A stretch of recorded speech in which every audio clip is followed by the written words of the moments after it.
बहुत बहुत स्वागत है आप लोगों का। शुरू करते हैं आज का वीडियो। आज का वीडियो हिंदी से संबंधित है, क्योंकि हिंदी शिक्षण देखेंगे तो उससे भी आपके 30 प्रश्न आते हैं। इसमें हम आज एक पहले का प्रश्न है 2013 यूपी टेट 2013 का प्रश्न देखेंगे। कुछ प्रश्न देखेंगे, उसमें से 30 नंबर आते हैं। इसे 2 पार्ट में करके देखते हैं किस तरह के प्रश्न आते हैं।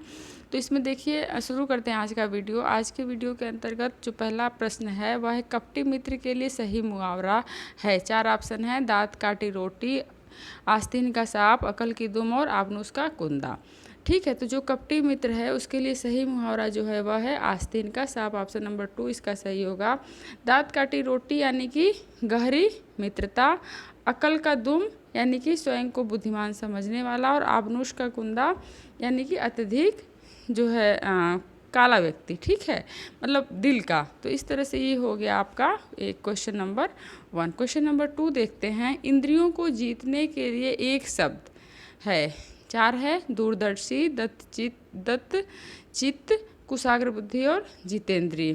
तो इसमें से इंद्रियों को जीतने के लिए एक शब्द यानी कि जितेंद्रिय, जिसने अपने सभी इंद्रियों को जीत लिया हो उसे कहते हैं जितेंद्रिय। इसमें और भी देख लेते हैं। दूरदर्शी यानी कि बहुत दूर की बात पहले से ही सोच लेने वाले व्यक्ति को दूरदर्शी कहते हैं। और दत्तचित्त का अर्थ है जिसने किसी विषय में मन लगा लिया हो। कुशाग्र बुद्धि यानी कि जिसकी बुद्धि जो है वह तेज हो। ठीक है, तो इस तरह से ये आपका चारों क्वेश्चन का अर्थ हो गया। नेक्स्ट क्वेश्चन पे चलते हैं। पवन, पवन का संधि विच्छेद है। 4 है इसमें, तो कौन सा ऑप्शन इसमें सही होगा? इसमें सही होगा ऑप्शन नंबर 3। ठीक है, यानी कि पो धन अन। तो इसमें हम देखेंगे पो यानी कि ओ आ गया, तो हो गया ये पवन।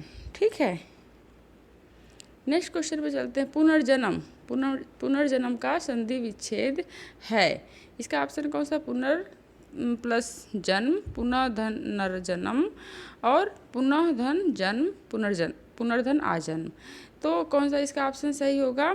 इसका ऑप्शन सही होगा ऑप्शन नंबर 3 सही होगा, क्योंकि पुनर्जन्म में हम देखेंगे पुनः धन जन्म जो होता है विसर्ग संधि इसमें है। इसका जो र हो जाता है, जो चंद्रबिंदी होता है, तो पुनर्जन्म हो जाता है। ठीक है, नेक्स्ट क्वेश्चन पे चलते हैं। नेक्स्ट क्वेश्चन है इत्यादि में, इत्यादि शब्द में कौन सी संधि है?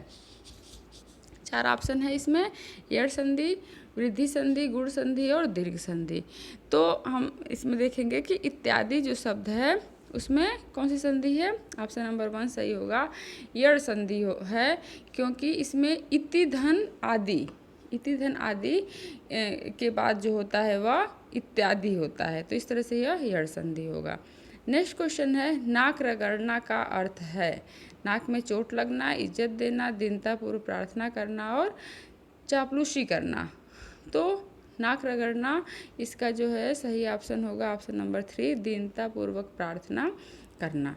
नेक्स्ट क्वेश्चन पे चलते हैं। उन्मूलन का विलोम है। उन्मूलन का विलोम है।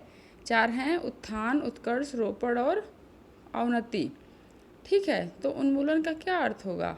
उन्मूलन का अर्थ होगा रोपड़। ऑप्शन नंबर 3 इसका सही होगा, क्योंकि उत्थान का जो उत्थान का होता है पतन, विलोम, और उत्कर्ष का क्या होता है?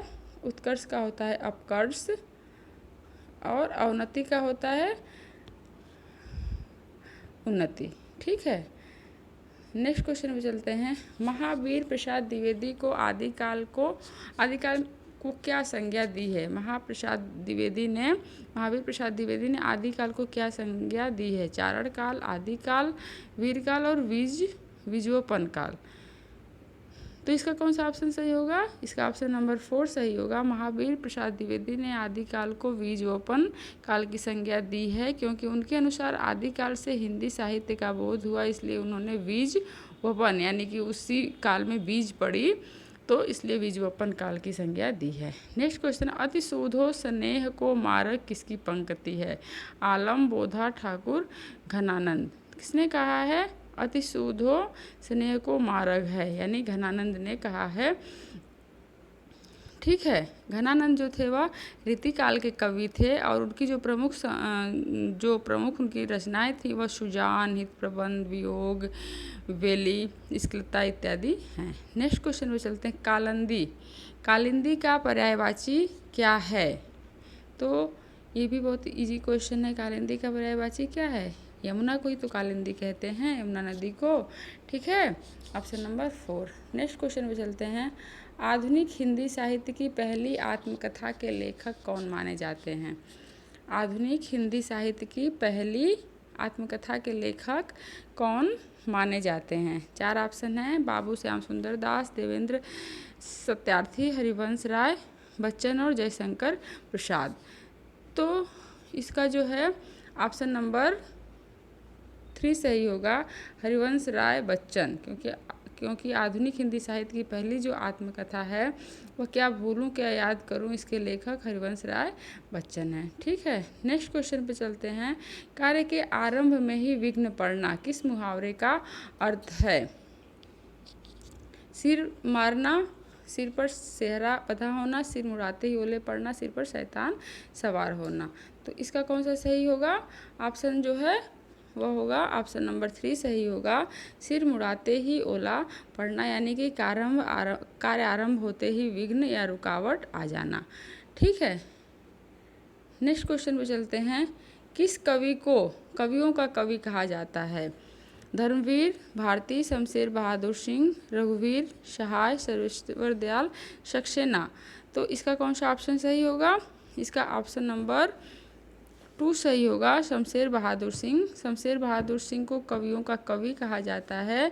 इनकी जो है प्रमुख रचनाएं, कुछ कविताएं, कुछ और कविताएं, इतने पास अपने, ये सारी इनकी रचनाएं। ठीक है, तो कवियों का कवि किसको कहा जाता है? शमशेर बहादुर सिंह को। नेक्स्ट क्वेश्चन पे चलते हैं।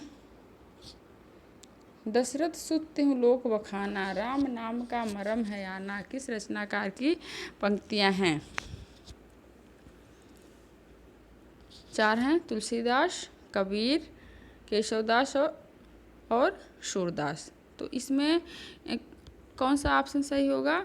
ऑप्शन नंबर 2 सही होगा, दशरथ सुत तिहुँ लोक बखाना, राम नाम का मरम है आना। यह जो है इसके रचनाकार कबीरदास हैं। ठीक है, नेक्स्ट क्वेश्चन में चलते हैं। हिंदी का पहला पत्र है?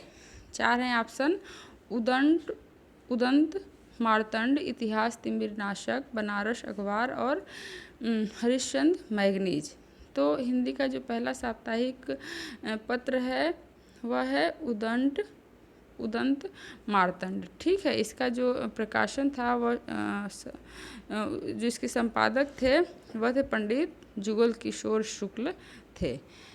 तो ठीक है, आज का 15 जो क्वेश्चन है वो यहीं पे समाप्त होता है। आज का वीडियो यहीं पे हम समाप्त करते हैं और फिर इसका जो दूसरा पार्ट है उसे हम नेक्स्ट वीडियो में उसे देखेंगे। एक ही साथ में जैसे बाल विकास मनोविज्ञान है, पर्यावरण अध्ययन है और फिर ये हिंदी है, ये सारे वीडियोज़ हम एक साथ ही लेकर के चलते रहेंगे तो हमारी जो तैयारी, आपकी जो तैयारी है वह सही तरीके से होती रहेगी। तो फिर मिलते हैं नेक्स्ट वीडियो में।